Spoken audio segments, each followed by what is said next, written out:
En el paseo de hoy analizaremos uno de los casos más interesantes del mundo del streaming. Un caso en el que un youtuber y streamer ruso, a cambio de una donación de tan solo 1000 euros, mataría a su novia y esposa Valentina. En este video nos enfocaremos tanto en un análisis de sus antecedentes como en conocer lo poco que se sabe sobre su infancia. Además, estudiaremos y analizaremos un perfil psicológico de este youtuber para entender qué pasaba por la cabeza de una persona que es capaz de cometer tal barbaridad. Además, veremos unos datos interesantes que nos harán entender mejor todo este caso tan complejo. Así que, adelante.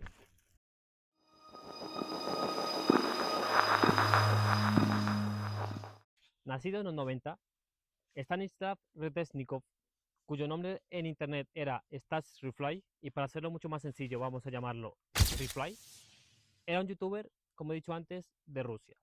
Una persona de 30 años que tenía trabajos precarios antes de encontrar el mundo del trash streaming.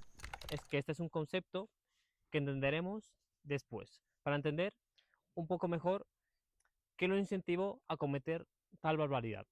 Pero antes hay que saber que de su infancia no se sabe mucho.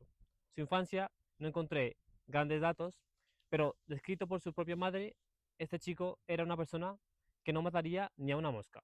Descrito por las mismas palabras de la madre. Veremos que esta descripción de su propia madre destacaría mucho con lo que terminaría siendo años después. Rifly venía de una familia postsoviética, es decir, una familia dura, una familia que venía de un cambio económico increíble. Además, estas familias postsoviéticas eran multigeneracionales, es decir, que tanto padres, abuelos e hijos vivían bajo un mismo techo. Y como he dicho antes, no he encontrado muchísima información sobre su infancia, pero lo que sí se sabe, y es muy importante entender, es que él no sufría o no se tiene constancia de que sufriera abusos tanto verbales como físicos. Sabiendo esto, sabiendo sus antecedentes, sabiendo su infancia, vamos a pasar a entender un análisis psicológico suyo, para entender qué pasaba por su cabeza en el momento del asesinato.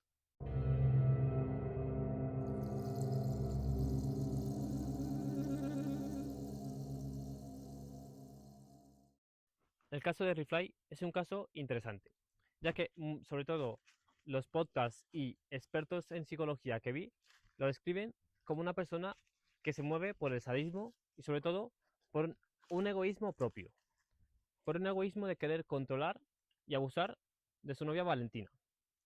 Veremos que ese tipo hacía cosas terribles. En directo y a cambio de donaciones, la pegaba, humillaba y maltrataba. Eso demuestra que él disfrutaba de un autocontrol hacia esta persona, hacia Valentina. Eso nos demuestra que era una persona con un perfecto problema de narcisismo, que disfrutaba de controlar a su mujer y sobre todo de humillarla en frente de cientos de miles de espectadores. En el juicio oficial, y lo que nos dicen los médicos, es que esta persona tenía discapacidad mental plena. Es decir, que no contaba con ningún problema mental que lo eximiera de lo que terminaría haciendo. Estamos frente al perfecto tipo de persona que es un tipo controlador. Un tipo que disfruta de pegar, maltratar y además humillar a su novia. Ese tipo rompía platos en su cabeza, le pegaba, la empujaba, la humillaba, todo esto para satisfacer su ego y sobre todo satisfacer el ego de las personas que lo veían. Ahora vamos a pasar a ver los detalles específicos del caso.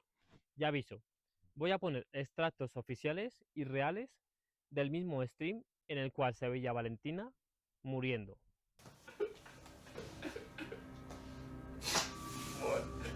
Простите, пожалуйста. Вот. El asesinato ocurrió por una donación de alrededor de 1000 euros. Una donación con una única condición, la condición de que Rifly sacara a su novia Valentina al balcón. Un balcón y sobre todo un exterior que se encontraba entre una temperatura, según datos oficiales, una temperatura de entre -3 y -8 grados. Esta donación lo desencadenó todo. Y como podemos ver y como vamos a estar viendo a lo largo de este clip, y repito, son extractos reales, de esa misma transmisión en directo. Pues bien, como estaremos viendo, Reply no dudó y sacó a su novia Valentina en ropa interior afuera, a este frío casi mortal. Pues bien, en el mismo directo se escucha cómo Valentina gritaba, cómo pateaba la puerta y cómo suplicaba por entrar a casa. Reply siguió con el stream, común y corriente, hasta que Valentina dejó de golpear, dejó de rogar por entrar a casa. Después del paso de tiempo, Reply abrió la puerta del balcón y se encontró con una Valentina inconsciente, una Valentina que no respiraba, una Valentina que yacía en el suelo. Reply decía cosas a su chat como: no tiene pulso, huele mal, está pálida. Todo esto mientras estaba en cámara. Я вам отвечаю, мне кажется, у нее нет даже сердцебиения. Валь! Валь, ты живая, заяц мой? Ну ты чего? Валь, ты живая, нет? Блядь, ты как мертвая, блядь, Валь! Заяц, ну ты чего? Валя! Minutos después llegarían los paramédicos y más tarde también llegaría la policía. Según datos oficiales, Valentina no solo murió de hipotermia, murió también con contusiones craneales severas y con hematomas en todo su cuerpo, sugiriendo esto que él la golpeaba. La golpeó justo antes de entrar en el streaming y, dicho por él mismo, le rompió un plato en la cabeza y la llamó prostituta. Esa misma noche Reply fue llevado a la comisaría y meses más tarde terminaría siendo sentenciado a tan solo 6 años por la locura que cometió. Y este es un veredicto súper polémico, pero tendremos que entender la cultura y el concepto y sobre todo el contexto en el que se encontraba y se encuentra Rusia en ese momento. En ese momento y unos años antes, concretamente en el 2017, Rusia aprobó una ley para la despenalización legal de la violencia en casa. Es decir, que actos como golpizas leves, bofetones, agresiones verbales en un mismo hogar no iban a estar igual de penadas. Iban a estar penadas, pero de una forma distinta, mediante multas, mediante simplemente avisos.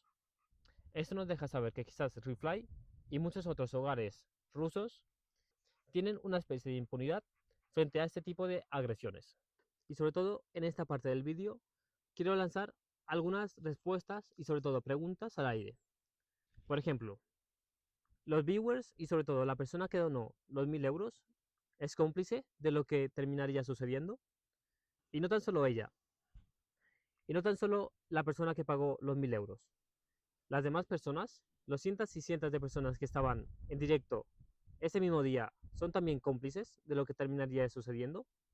Otro punto a reflexionar es la despenalización de la violencia doméstica que hubo en Rusia en el 2017.